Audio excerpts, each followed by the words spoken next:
दोस्तों काफ़ी दुख की बात है कि चाइना एक ऐसा देश है जहां सबसे ज़्यादा देशभक्त रहते हैं। हमें भी चाइना से सीखना चाहिए कि देशभक्ति क्या होती है। जहां हमारे देश के लोग अपनी देशभक्ति फेसबुक और ट्विटर पे दिखाते हैं, वहीं चाइनीज़ लोग मिलजुल कर देश को आगे बढ़ाते हैं। चाइना एक ऐसा देश जिसने अपने देश में दूसरे देश के प्रोडक्ट को घुसने नहीं दिया, लेकिन दूसरे देश में घुसते जा रहा है और अपने अर्थव्यवस्था को बढ़ाते जा रहा है। जहां हमारे देश के लोग लोकल मार्केट से परचेसिंग ना करके अमेज़ॉन और फ्लिपकार्ट जैसी कंपनियों से परचेस करके गर्व फील करते हैं, वहीं पे चाइनीज़ लोग अपने लोकल कंपनी अलीबाबा से प्रोडक्ट को खरीदते हैं और अपने देश की अर्थव्यवस्था को बढ़ाते हैं।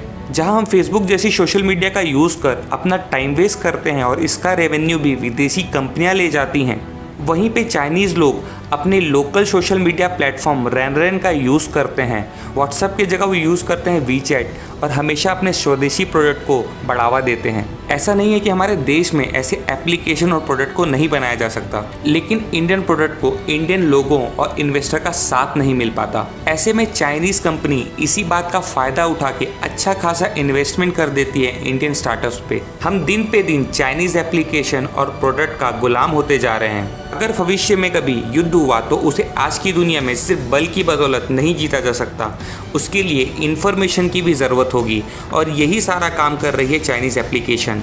TikTok, PUBG, UC browser, gender जैसी एप्लीकेशन फ्री एप्लीकेशन देने के बहाने आपसे आपका डेटा चुरा रही हैं। आपके फ़ोटोज़, लोकेशन, सर्चिंग टेक्निक की सारी जानकारी अब इन कंपनियों के पास है, जिसका यूज़ ये कंपनियां समय पड़ने पे आपके विरुद्ध ही करेंगी और साथ ही साथ हमारे देश के लोगों को निकम्मा कर रही है और कई लोगों का फ्यूचर खराब कर रही है। इसके अलावा इंडियन स्टार्टअप्स पेटीएम, ओला और बाइजू जैसी कंपनियों में ज़्यादातर लगने वाला पैसा चाइनीज़ कंपनी का ही है। जिस तरीके से ईस्ट इंडिया कंपनी ने भारतीयों को अपना गुलाम बनाया था, सेम उसी तरीके से चाइनीज़ कंपनियाँ भी लगी हुई हैं। पाकिस्तान, श्रीलंका और कई छोटे देशों को वो पहले ही कर्ज देकर गुलाम बना चुकी है और अब उसके अगले कदम भारत की ओर हैं। मैं ये नहीं कहता आपसे कि आप सारी चाइना की चीज़ों को तुरंत ही छोड़ दें, क्योंकि कई सारे लोग इस पर निर्भर हो चुके हैं, लेकिन कम से कम ये आदत बनानी ज़रूरी है कि हम इन चाइनीज़ एप्लीकेशन को छोड़कर अपने इंडियन प्रोडक्ट को यूज़ करें और अपने देश की अर्थव्यवस्था को बढ़ाएं।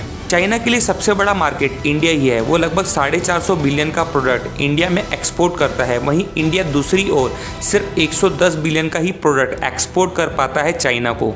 और जिस तरीके से चाइनीज़ प्रोडक्ट इंडिया में घुस चुके हैं, वैसे ही चाइनीज़ एप्लीकेशन भी प्ले स्टोर में घुस चुके हैं। एक रिपोर्ट के अनुसार प्ले स्टोर में 40% एप्लीकेशन चाइनीज़ हैं। इन सारे पैसों का यूज़ चाइना बुरी परिस्थिति में हमारे विरुद्ध करेगा। अब ये सिर्फ सरकार की नहीं, बल्कि हम सारे लोगों की जिम्मेदारी है कि हम इसे वार ही समझें और चाइनीज़ प्रोडक्ट को बॉयकॉट करें। इसलिए मेरा आपसे निवेदन है कि आप इन सारे चाइनीज़ एप्लीकेशन को हो सके तो तुरंत ही डिलीट करें। ये एप्लीकेशन है TikTok, UC browser, Helo, SHAREit, Beauty Plus, Screen Recorder, Club Factory, ShareChat, Vigo, WPS office.